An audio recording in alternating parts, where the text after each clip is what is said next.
Assalamu alaikum everyone. Today we are about to learn how to make a good CV. Dear students, a strong CV is your gateway to success when job hunting. It's the very first impression that employer will have of you. So, you need to make sure it impresses. This video guide will show you how to write a winning CV.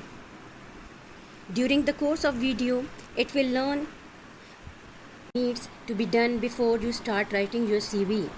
How to structure your CV to best please recruiters or employers and hiring managers. How to format your CV for a professional outlook. How to write a profile that will grab employers' attention. How to detail your work experience and education.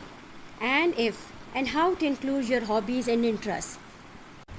The biggest mistake the job seekers make is failing to research their target roles before writing their CV. If you don't know what skills and knowledge your potential employers are looking for, it will be difficult to write a CV that impresses them. So, before you start writing your CV, you need to hit the job boards and browse through lots of relevant job adverts in your industry. Take notes of the candidate's requirements that keep appearing and make a list of them. Focus on hard skills such as industry specific skills, IT system, knowledge, languages and qualifications. Don't worry too much about soft skills, communications, teamwork and problem solving. Soft skills are great to have, but they are applicable to most jobs, so you need to focus on hard skills in your CV.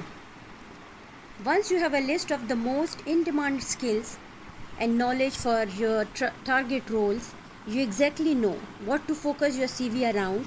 This preparation will make the task of you much easier. The structure and format of your CV, when its overall outlook determine how the document will be read.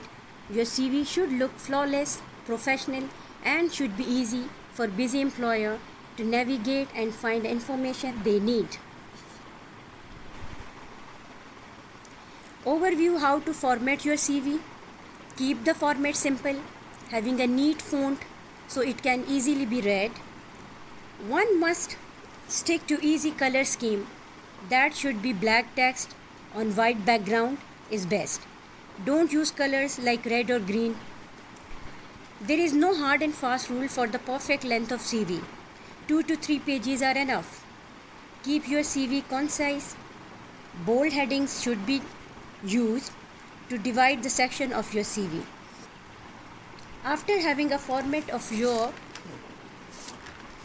CV, one need to structure it in a way that helps to direct the employers towards your most important skills.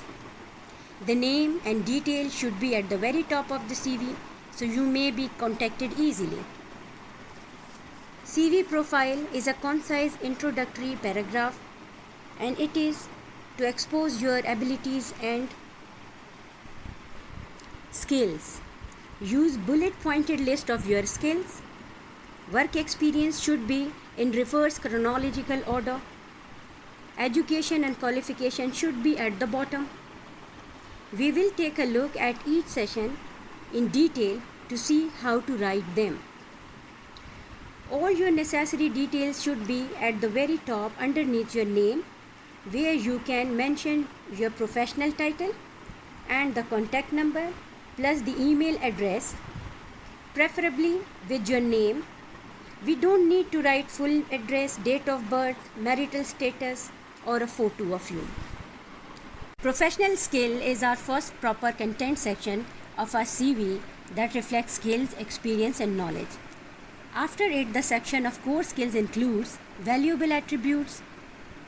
These bullet pointed skills should be rightly tailored toward one's target roles for showing skills, qualifications, industry knowledge, languages, or furthermore, experience helps to show one's ability to apply your skills at workplace. That must be in reverse chronological order. Focus full detail of latest roles and less detail in older roles, because recent work and experience employer is most interested in, and you should mention voluntarily roles school or university work placement, part-time jobs. Focus on simple way, gives dates of workplace, your employer name, your role title, highlighting your work in organization, etc. Demonstrate your key responsibilities, show your achievements to give positive impact for your employer, and give true facts and figures to your valuable position. This includes saving costs, generating revenue, saving time, profits, hitting targets, and helping customer. Now the last is education and qualification section. It is simply be a list of all the relevant qualification you have along with dates obtained. Hobbies and interests are an optional section, and it is entirely up to you to include it or not, depending. Now for it has positive influence. Common interests such as eating out, watching movies probably won't matter. Won't make a good impression. Avoiding them is good. However, if you have interests that related to your demanded job that included them is beneficial for you. For example, when applying for writing position and you run your own blog, personal blog, this will give a good deal of experience and appreciation. Thus finally, this experience brings us to the end of our CV video guide. Thank you.